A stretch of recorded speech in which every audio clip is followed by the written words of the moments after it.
नमस्कार विद्यार्थियों, श्री चिरंजीव लाल धानुका उच्च माध्यमिक आदर्श विद्या मंदिर रतनगढ़ की ऑनलाइन कक्षा में मैं श्यामलाल प्रजापति आपका हार्दिक अभिनंदन और स्वागत करता हूँ। कोरोना काल में आपकी कक्षा 9 की परीक्षा संपन्न नहीं हुई और सीधा आपको अगली कक्षा में क्रमोन्नत कर दिया गया, अर्थात आप अभी बोर्ड की कक्षा में आ गए। 10वीं बोर्ड, पहले आपने 8वीं बोर्ड दी थी, उससे थोड़ा सा स्तर कठिन है 10वीं बोर्ड परीक्षा का। बोर्ड परीक्षा, बोर्ड की कक्षा का नाम आते ही हमारे मन में एक अज्ञात भय घर करने लग जाता है। पेपर कठिन आएगा, चारों तरफ से हम सुनते भी हैं बोर्ड की परीक्षा है, अधिक पढ़ा करो। सब तरह से हमारे को समझाने का प्रयास करते हैं कि भैया बोर्ड की परीक्षा है, बहुत मेहनत की आवश्यकता है। विद्यार्थियों, बोर्ड की परीक्षा है, अच्छी बात है, परंतु हम एक निर्धारित पाठ्यक्रम है उसको पढ़ते हुए अच्छे अंक प्राप्त कर सकते हैं। आपकी 9वीं कक्षा से भी जो 10वीं का इस बार पाठ्यक्रम आया है, सभी पुस्तकें सरल, सुबोध और बोधगम्य युक्त है। इसलिए बोर्ड की कक्षा और नए पाठ्यक्रम का जो भय आपके अंदर है उसको आप बिल्कुल मिटा दीजिए। डरना नहीं है, समझ करके बोर्ड की परीक्षा को हमें श्रेष्ठतम और सर्वोत्कृष्ट प्रदर्शन करते हुए हमें 10वीं बोर्ड परीक्षा को उत्तीर्ण करना है। विद्यार्थियों, अपने हिंदी विषय के अंतर्गत ये 2 पुस्तकें लागू की है। पहली पुस्तक एकदम पतली सी है जिसका नाम कृतिका है और इसके अंदर कहानियां हैं। इसके अंदर कहानियां हैं और बहुत ही रोचक कहानियां हैं। इस तरह से ये 5 पाठ हैं, बहुत छोटे छोटे और रोचक और जानकारी से युक्त है। ये पतली सी पुस्तक जिसका नाम कृतिका है और इसके अंदर 5 अध्याय हैं। दूसरी पुस्तक महत्वपूर्ण पुस्तक है जिसका नाम क्षितिज है। क्षितिज, इसके अंदर विद्यार्थियों गद्य और पद्य अध्यायों का समावेश है। पद्य जिसके अंदर कविताएं होती है वो भाग होता है और गद्य है जिसके अंदर कहानी के रूप में पाठ होते हैं वो होते हैं। तो आपके पद्य भाग, जिसको आप काव्य खंड भी कहते हैं, इसके अंदर 9 अध्याय हैं। बहुत ही सरल और जानकारी से युक्त पाठ हैं। ये अध्याय कुछ कवि और कवित्री ऐसे हैं जिनका आपने अध्ययन 9वीं कक्षा में भी किया है। दूसरा भाग आपका गद्य खंड है, उसके अंदर भी आपके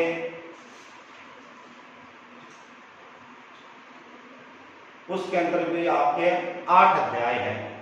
पद्य भाग में अपने 9 अध्याय हैं, गद्य भाग में अपने 8 अध्याय हैं और बहुत ही सरलता के साथ में ये अध्याय हमारे पाठ्यक्रम में शामिल किए गए हैं, सम्मिलित किए गए हैं।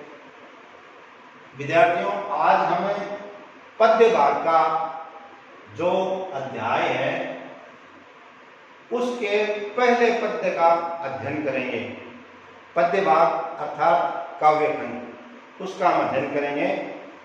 आपको जानकारी के लिए बता दूं, हिंदी भाषा की लिपि देवनागरी लिपि है। प्रतिवर्ष 14 सितंबर को हिंदी दिवस मनाया जाता है। इस बात को ध्यान में रखते हुए अपने पद्य भाग के अर्थात काव्य खंड के प्रथम अध्याय सूर्य के पद, इसका आप अध्ययन करेंगे। सह प्रसंग व्याख्या से संबंधित एक प्रश्न आता है अपने 6 अंक का सह-प्रसंग व्याख्या से संबंधित प्रश्न आता है तो उसके अंदर सबसे पहले हम प्रसंग लिखते हैं, विवरण चिन्ह लगा देते हैं और नीचे की पंक्ति से लिखते हैं। नीचे की पंक्ति से सह-प्रसंग व्याख्या में क्या लिखा जाता है, किस अध्याय से यह रचना ली गई है और उसके रचनाकार कौन है, अध्याय का नाम, रचनाकार का नाम, और तीसरी बात उसका उल्लेख किया जाता है, यह वर्णन किसके बारे में है। उदाहरण के लिए आपकी परीक्षा में ये पद्यांश आ गया, अपने को प्रसंग व्याख्या करनी है तो हम प्रसंग शब्द लिख देंगे, प्रश्न क्रमांक लगा देंगे, प्रसंग लिख देंगे और नीचे की पंक्ति से लिखेंगे। किस प्रकार से लिखेंगे, प्रस्तुत पद्यांश हमारे पाठ्य पुस्तक में संकलित भ्रमर गीत नामक रचना से लिया गया है, जिसके रचयिता सूरदास हैं। पाठ का नाम आ गया, रचनाकार का नाम आ गया। यहाँ पर उद्धव पर गोपियों द्वारा व्यंग्य किया गया है, उसका उल्लेख करते हुए कहते हैं कि, दोबारा सुन सकते हैं, प्रसंग प्रस्तुत पद्यांश, इसके अंदर लिखेंगे हमारी पाठ्य पुस्तक में संकलित भ्रमर गीत नामक शीर्षक से लिया गया है, जिसके रचयिता सूरदास है। यहाँ पर गोपियां उद्धव पर व्यंग्य करते हुए कहती है कि भैयाओं, प्रसंग की बात अपनी पूर्ण हो गई, फिर आप एक पंक्ति खाली छोड़ेंगे और लिखेंगे व्याख्या। व्याख्या शब्द लिखने के बाद में रेखांकित कर देंगे, विवरण चिन्ह लगा देंगे और नीचे की पंक्ति से इस पद्यांश का हिंदी अर्थ समझाते हुए लिख देंगे। ये बात प्रसंग और व्याख्या की अपनी हुई। ये जो पद्यांश दे रखा है, इससे संबंधित कुछ शब्दार्थ हैं, उनका अध्ययन करेंगे अपने पहले। अति, अत्यधिक, बड़भागी, भाग्यशाली, अपरस, अछूता, तगा, धागा, नाहिन, नहीं, अनुरागी, प्रेम में डूबा हुआ, हुआ और लिख देंगे अपने इसके आगे। पूर्णई पात, कमल का पत्ता, दागी, दाग या दब्बा, माँ है भीतर या अंदर भी कह सकते हैं अपने।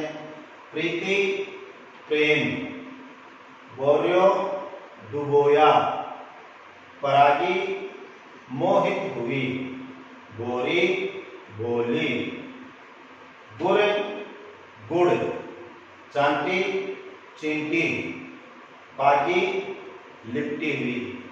भैयाओं, ये हमारा जो पद्यांश है, इससे संबंधित कुछ ये शब्दार्थ हैं। पद्यांश की सह-प्रसंग व्याख्या करने से पहले हमें शब्दार्थों का बोध होना जरूरी है, शब्दार्थों की जानकारी होनी जरूरी है, अन्यथा हमें प्रामाणिकता के साथ में सह-प्रसंग व्याख्या करने में सफल नहीं हो पाते हैं। अब हम प्रसंग लिख चुके हैं, व्याख्या के लिए आएंगे। उधो तुम हो अति बड़भागी, गोपियां उद्धव पर व्यंग्य करती हुई कहती है क्या, हे उद्धव, तुम बहुत ही भाग्यशाली हो। व्यंग्यात्मक रूप में कह रही है, कटाक्ष रूप में कह रही है, उसको चिढ़ाते हुए कह रही है। क्यों कह रही है, अपरस रहते स्नेह तगाते, नाहिन मन अनुरागी। आप उद्धव कभी भी प्रेम रूपी धागे से नहीं बंधे हो, आप प्रेम रूपी धागे से नहीं बंधे हो, न ही आपका मन है वो प्रेम के अंदर डूबा है, अर्थात आपका प्रेम से कोई संबंध नहीं है, आपके मन में आपका कोई अर्थात प्रेम से आप बिल्कुल ही अछूते रहे हैं। कैसे? पूर्णे पात रहत जल भीतर, तारस देहन दागी। कमल का पुष्प है वो हमेशा पानी के अंदर ही रहता है। आपने देखा होगा कमल का पुष्प है वो पानी के अंदर रहता है, उसका तना है, जड़ है वो पानी के अंदर, परंतु कमल है वो पानी से कुछ ऊपर रहता है, परंतु पानी में रहता है। उसके पत्तों पर एक बूंद भी पानी की दिखाई नहीं देती है, अर्थात वो कमल पानी में रहते हुए भी उससे प्रेम नहीं करता है। ठीक इसी प्रकार हे उद्धव, आप भगवान श्री कृष्ण के पास में रहते हुए भी उनके भक्ति रूपी प्रेम में आप डूबे नहीं।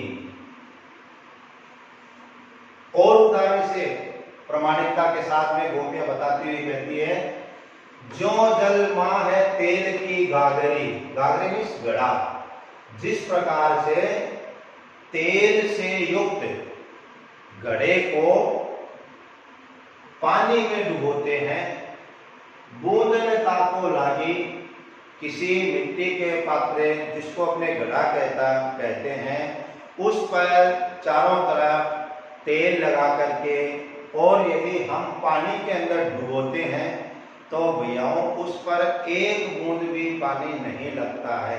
वो इसलिए नहीं लगता है क्योंकि उस पर तेल की चिकनाई लगा दी गई है। इसी तरह से उद्धव के ऊपर भी भगवान श्री कृष्ण के समीप रहते हुए भी प्रेम रूपी बूंद है वो उस पर नहीं लगी है। प्रीति नदी में पाँव न बोरियो, पाँव मतलब पैर, बोरियो में डुबोया, दृष्टि न रूप परागी। आपने हे उद्धव, आपने प्रेम रूपी नदी में कभी भी अपने पैरों को नहीं डुबोया है। कहने का तात्पर्य ये है, आपने कभी भी भगवान श्री कृष्ण की भक्ति की तरफ अपने मन को नहीं लगाया है। दृष्टि न रूप परागी, आपने अपनी दृष्टि भगवान कृष्ण की भक्ति की तरफ बिल्कुल भी मोहित नहीं हुए हो, आकर्षित नहीं हुए हो, आपको अच्छा नहीं लगा है। भगवान श्री कृष्ण की दृष्टि है वो आपको बिल्कुल भी आकर्षित नहीं कर सकी है, आप उसकी तरफ मोहित नहीं हुए। सूरदास अबला हम भोरी, गुर चांटी जो पागी। यहाँ पर अंतिम पंक्ति में सूरदास जी वर्णन करते हुए कहते हैं कि हे उद्धव, हम गोपियां हैं वो शक्तिहीन है। अबला का मतलब शक्तिहीन, कमजोर। हम बहुत शक्तिहीन है। शक्तिहीन या कमजोर होने के साथ साथ हम बहुत भोली हैं, अर्थात बहुत सरल हैं। किसकी तरह सरल है? उस चींटी की तरह सरल है। उस चींटी की तरह सरल है जो गुड़ के अंदर प्रेमवश जाकर के चिपट जाती है। जिस प्रकार से चींटी गुड़ से चिपट जाती है और उसके अंदर अपने प्राणों का न्योछावर कर देती है, ठीक इसी प्रकार हे उद्धव जी, हम शक्तिहीन हैं, कमजोर होने के साथ साथ भोली भी हैं। हम भगवान श्री कृष्ण की भक्ति में पूर्णतया डूबी हुई हैं।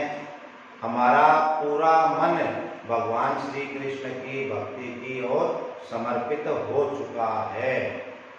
इस प्रकार से भैयाओं इसकी सह प्रसंग व्याख्या अपने पूर्ण हुई। आज का अपने इस वीडियो का आपको गृह कार्य रफ कॉपी के अंदर नोट करना है। पद्य भाग, ये हमारा पद्य भाग था जिसको हम काव्य खंड कहते हैं। इसके प्रथम अध्याय के प्रथम पद का प्रथम अध्याय है और प्रथम पद है। इसकी सह प्रसंग व्याख्या जो आपने अभी इस वीडियो में समझी है उसको अपनी रफ कॉपी में सुलेख से अशुद्धि रहित धीरे धीरे समझते हुए लिखना है। आज की दिनांक लगा लेंगे, विषय लिख लेंगे, काव्य खंड लिख लेंगे और ये अपना गृह कार्य आप पूर्ण कर लेंगे। यदि किसी विद्यार्थी को इस पद्यांश से संबंधित कोई प्रश्न हो, जिज्ञासा हो, तो वो ग्रुप में अपनी समस्या लिख सकता है, पूछ सकता है, बता सकता है। और वो अपनी समस्या ग्रुप में नहीं बता सकता है तो इस ग्रुप में आचार्य जी के भी नंबर जुड़े हुए हैं, उन नंबरों पर व्हाट्सएप करके वो पूछ सकता है। इस पद्यांश में कहीं पर भी कोई दिक्कत हो, कठिनाई हो शब्दार्थ में, समझने में, ठीक है, इस बात का आप ध्यान रखते हुए इस पद्यांश की सह प्रसंग व्याख्या करेंगे। अगले जो अपना ऑनलाइन वीडियो बनेगा वो दूसरे पद्यांश का बनेगा।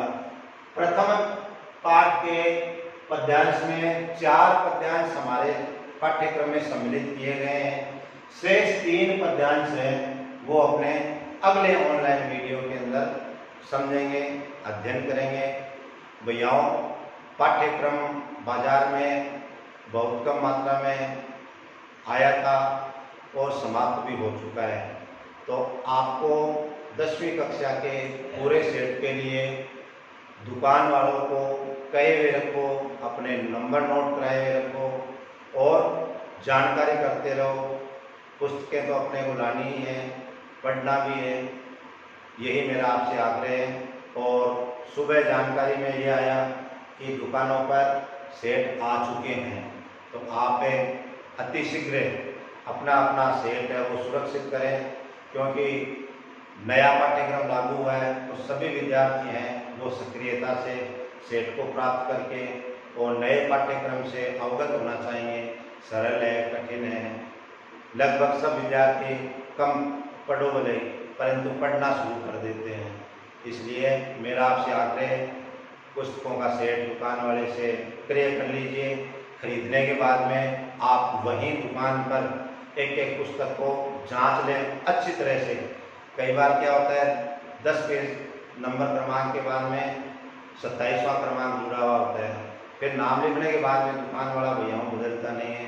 इसलिए आप अच्छी तरह से वहीं पर 10 मिनट 15 मिनट आराम से देख लें प्रत्येक पुस्तक को, कटी फटी तो नहीं है, पृष्ठ संख्या सही लगी है क्या, कवर सही है, 10वीं की है ना, इस हिसाब से उसको चेक करके जब आप संतुष्ट हो जाएं तब उस पर आप अपना नाम लिख लें। आज के ऑनलाइन वीडियो में इतना ही। जय हिंद, जय भारत।